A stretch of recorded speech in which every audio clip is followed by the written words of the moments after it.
looking at others' lives is good to seek inspiration. But looking at others' life is terrible when you feel inferiority complex. Why are you becoming victims of inferiority complex by looking at how well somebody else is doing? Their skill set, your skill set is anyways different. Anyways different. Why look at the lives of others, guys? The only competition you have is the one you see in the mirror. कोई आपकी स्पर्धा नहीं है.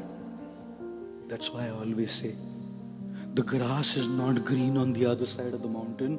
The grass is green where you water it. Water your grass. उसके घास को देखने से उसका घास तुमको नहीं मिल रहा है. उसके घास को देखते देखते तुम्हारा घास सूख रहा है. Why are you looking at his grass or her grass and forgetting to water your own?